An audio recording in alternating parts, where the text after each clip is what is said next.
Today we continue our look at the Ten Commandments by turning to the sixth commandment, which is explained in Lord's Day 40, question and answer 105. What is God's will for you in the sixth commandment? Answer: I am not to belittle, insult, hate, or kill my neighbor, not by my thoughts, my words, by look or gesture, and certainly not by actual deeds. And I am not to be party to this in others. Rather, I am to put away all desire for revenge. I am not to harm or recklessly endanger myself either. Prevention of murder is also why the government is armed with a sword. Question and answer 106. Does this commandment refer only to killing?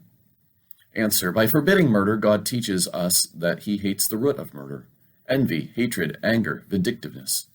In God's sight, all such are murder. Question and answer 107. Is it enough then that we do not kill our neighbor in any such way? Answer: no. By condemning envy, hatred, and anger, God tells us to love our neighbors as ourselves, to be patient, peace-loving, gentle, merciful, and friendly to them, to protect them from harm as much as we can, and to do good even to our enemies. Well, the sixth commandment instructs God's people quite simply: you shall not kill. What does this mean for us as we think about God's will for holy living? What is it that God is separating us from? As a catechism summary explains, this command is a far-reaching one.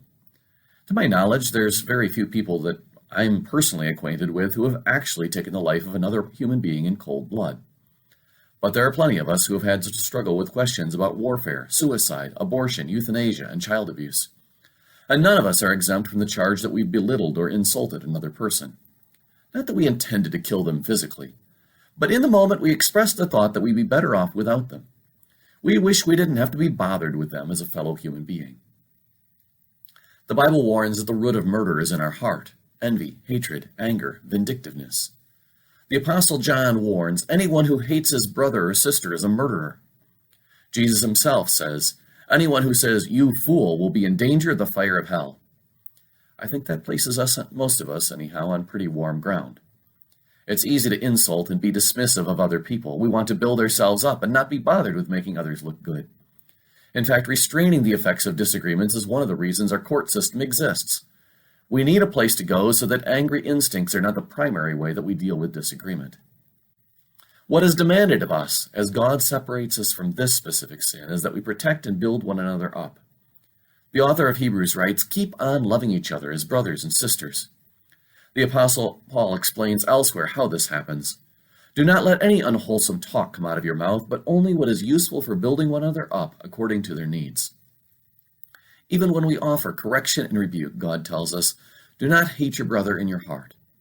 As we grow in grace, we pray that the Spirit of Christ would show us how to live in such a way that protects and builds up those around us as an expression of Christ's work in giving new life.